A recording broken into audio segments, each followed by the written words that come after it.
Magnus Maximus was Western Roman emperor from 383 to 388. In 383, as commander of Britain, he usurped the throne against Emperor Gratian, and through negotiation with Emperor Theodosius I, the following year he was made emperor in Britannia and Gaul, while Gratian's brother Valentinian II retained Italy, Pannonia, Hispania, and Africa. In 387, Maximus' ambitions led him to invade Italy, resulting in his defeat by Theodosius I at the Battle of the Save in 388. In the view of some historians, his death marked the end of direct imperial presence in northern Gaul and Britain. Life. Maximus was born in Galaretia, on the estates of Count Theodosius II, who was a nephew and Flavius Lulius Eucherius' son and Marcellinus' brother. Near contemporaries described his dignity as offended when lesser men were promoted to high positions.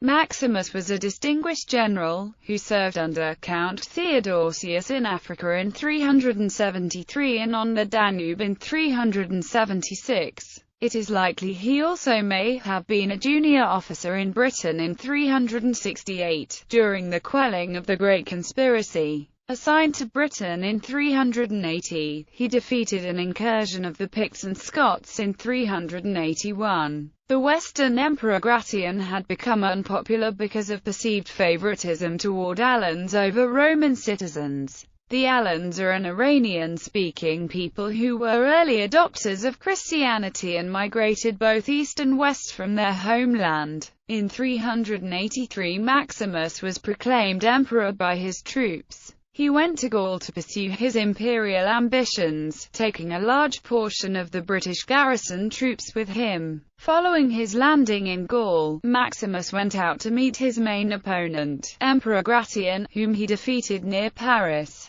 Gratian, after fleeing, was killed at Lyon on August 25, 383. Continuing his campaign into Italy, Maximus was stopped from overthrowing Valentinian II, who was only 12 when Theodosius I, the Eastern Roman Emperor, sent Flavius Bauto with a powerful force to stop him. Negotiations followed in 384, including the intervention of Ambrose, Bishop of Milan, leading to an accord with Valentinian II and Theodosius I, in which Maximus was recognized as Augustus in the West. Maximus made his capital at Augusta Treverorum in Gaul, and ruled Britain, Gaul, Spain and Africa. He issued coinage and a number of edicts reorganizing Gaul's system of provinces. Some scholars believe Maximus may have founded the office of the Comes Britanniarum as well. He became a popular emperor. Quintus Aurelius Symmachus delivered a panegyric on Maximus' virtues. He used foederati forces such as the Alemanni to great effect. He was also a stern persecutor of heretics.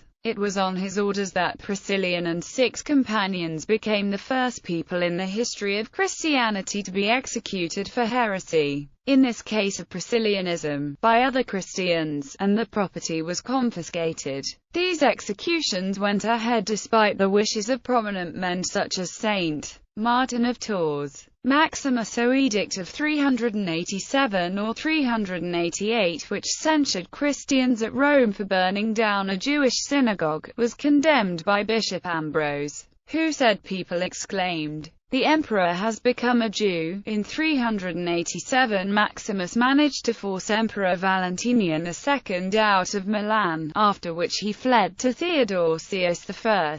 Theodosius I and Valentinian II then invaded from the east, and campaigned against Magnus Maximus in July-August 388, their troops being led by Ricomeus and other generals. Maximus was defeated in the Battle of the Save, and retreated to Aquileia. Meanwhile, the Franks under Marcuma had taken the opportunity to invade northern Gaul, at the same time further weakening Maximus' position. Androgadius, Magister Equitum of Maximus and the killer of Emperor Gratian, was defeated near Sistra, while Maximus' brother, Marcellinus fell in battle at Poetovio. Maximus surrendered in Aquileia, and although he pleaded for mercy was executed. The Senate passed a decree of damnation memoria against him. However, his mother and at least 2 daughters were spared. Theodosius, a trusted general Arbarges, strangled Maximus' son, Flavius Victor, at Trier in the fall of the same year. What exactly happened to Maximus' family after his downfall is not recorded. He is known to have had a wife, who is recorded as having sought spiritual counsel from Saint Martin of Tours during his time at Trier. Her ultimate fate, and even her name, have not been preserved in definitive historic records. The same is true of Maximus' mother and daughters, other than that they were spared by Theodosius I. One of Maximus' daughters may have been married to Anodius, proconsul Africa. Anodius' grandson was Petronius Maximus, another ill-fated emperor, who ruled in Rome for but 77 days before he was stoned to death while fleeing from the Vandals on May 24, 455. Other descendants of Anodius, and thus possibly of Maximus, included Anicius Olybrius, emperor in 472, but also several consuls and bishops such as Saint Magnus Felix Anodius. We also encounter an otherwise unrecorded daughter of Magnus Maximus, Severa, on the Pillar of Wledig, an early medieval inscribed stone in Wales which claims her marriage to Vortigern, king of the Britons. Role in British and Breton history. Maximus' bid for imperial power in 383 coincides with the last date for any evidence of a Roman military presence in Wales, the Western Pennines, and the fortress of Deva. Coins dated later than 383 have been found in excavations along Hadrian's Wall, suggesting that troops were not stripped from it, as was once thought. In the De Excidio Conquestu Britanniae written c. 540, Gildas says that Maximus left Britain not only with all of its Roman troops, but also with all of its armed bands, governors, and the flower of its youth, never to return. Having left with the troops and senior administrators, and planning to continue as the ruler of Britain in the future, his practical course was to transfer local authority to local rulers. Welsh legend supports that this happened, with stories such as Broodwood Macsen Wledig, where he not only marries a wondrous British woman, but also gives her father sovereignty over Britain. The earliest Welsh genealogies give Maximus the role of founding father of the dynasties of several medieval Welsh kingdoms, including those of Powys and Gwent. He is given as the ancestor of a Welsh king on the Pillar of Wledig, erected nearly 500 years after he left Britain, and he figures in lists of the 15 tribes of Wales. After he became emperor of the Western Roman Empire, Maximus would return to Britain to campaign against the Picts and Scots, probably in support of Rome's long-standing allies the Damnoni, Bottardini, and Noventae. While there he likely made similar arrangements for a formal transfer of authority to local chiefs. The later rulers of Galloway, home to the Noventae, would claim Maximus as the founder of their line, the same as did the Welsh kings. The 9th-century Historia Brittonum gives another account of Maximus and assigns him an important role. The 7th emperor was Maximianus. He withdrew from Britain with all its military force, slew Gratianus the king of the Romans, and obtained the sovereignty of all Europe.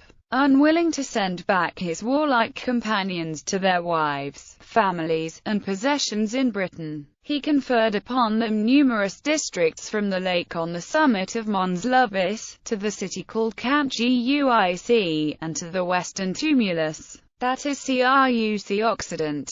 These are the Armoric Britons, and they remain there to the present day. In consequence of their absence, Britain being overcome by foreign nations, the lawful heirs were cast out, till God interposed with his assistance. Modern historians believe that this idea of mass British troop settlement in Brittany by Maximus may very well reflect some reality, as it accords with archaeological and other historical evidence and later Breton traditions. Armorica declared independence from the Roman Empire in 407 CE, but contributed archers for Flavius Aetius's defense against Attila the Hun, and its king Riothemus was subsequently mentioned in contemporary documents as an ally of Rome's against the Goths. Despite its continued usage of two distinct languages, Breton and Gallio, and extensive invasions and conquests by Franks and Vikings, Armorica retained considerable cultural cohesion into the 13th century. Maximus also established a military base in his native Galaretia, i.e., Galicia, which persisted as a cultural entity despite occupation by the Suebi in 409. See Kingdom of Galicia. This kingdom successfully resisted the Moors and subsequently initiated the Spanish Reconquista. Aetius sent large numbers of Alans to both Armorica and Galicia following the defeat of Attila at the Battle of the Catalonian Plains. The Alans evidently assimilated quickly into the local Celtic cultures, contributing their own legends, e.g., to the Arthurian cycle of romances.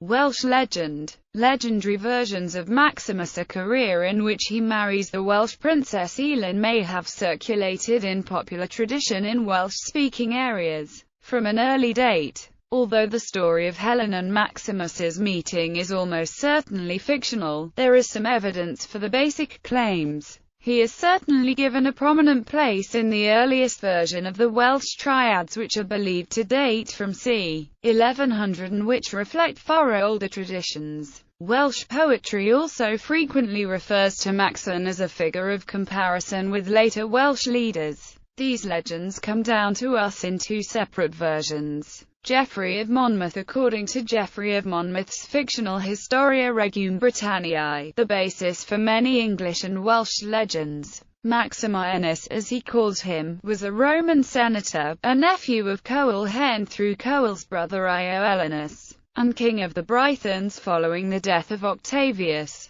Geoffrey writes this came about because Octavius wanted to wed his daughter to such a powerful half-Roman half-Briton, and to give the kingship of Britain as a dowry to that husband, so he sent a message to Rome offering his daughter to Maximian. Caradacus, the Duke of Cornwall, had suggested and supported the marriage between Octavius's daughter and Maximian. Maximian accepted the offer and left Rome for Britain. Geoffrey claims further that Maximian gathered an army as he sacked Frankish towns along the way. He invaded Clausentum unintentionally and nearly fought the army of the Britons under Coninus before agreeing to a truce. Following further negotiations, Maximian was given the kingship of Britain and Octavius retired. 5 years into his kingship, Magnus Maximus assembled a vast fleet and invaded Gaul, leaving Britain in the control of Caradacus. Upon reaching the kingdom of Armorica, he defeated the king and killed thousands of inhabitants.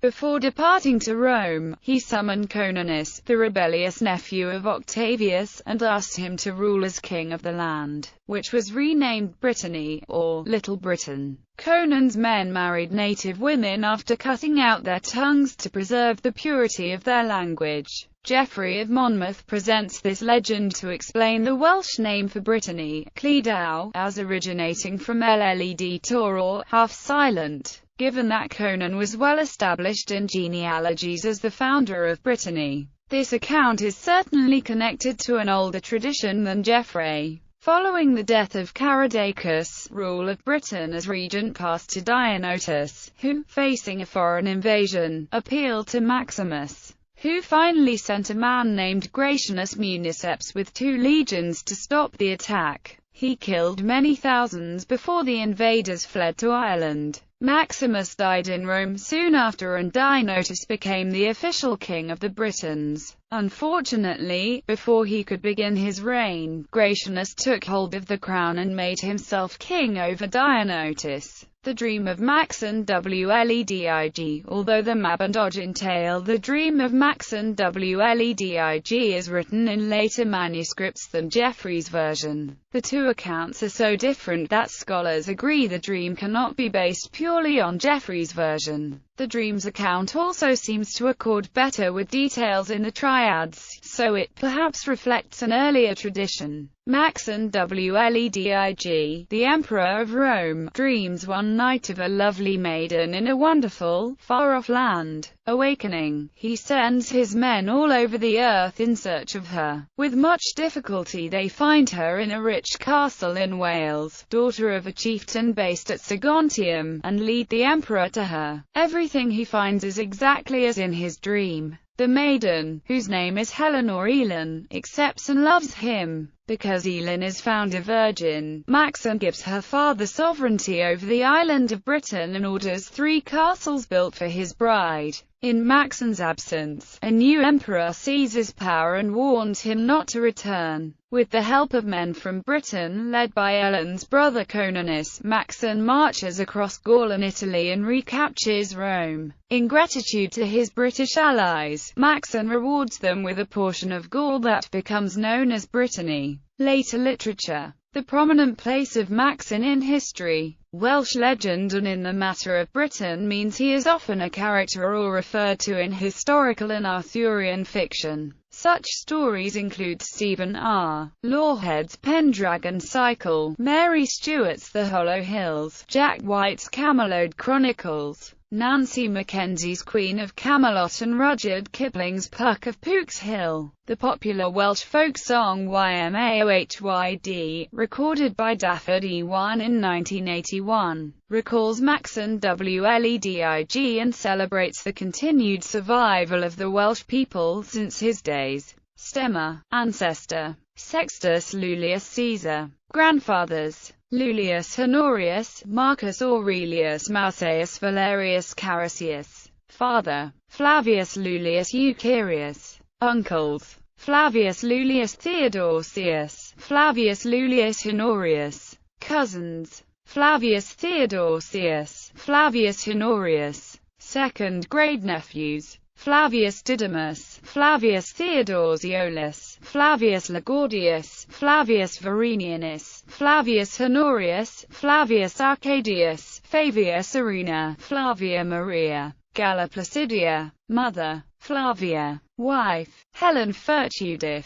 Sons. Flavius. Daughters. Flavia Severa, Flavia Aelia Flaccilia. Grandsons. Flavius Constans, Flavius Ambrosius Aurelius, Flavius Eucherius. Grandsons. Aurelius Ambrosius Aurelianus, Moderatus.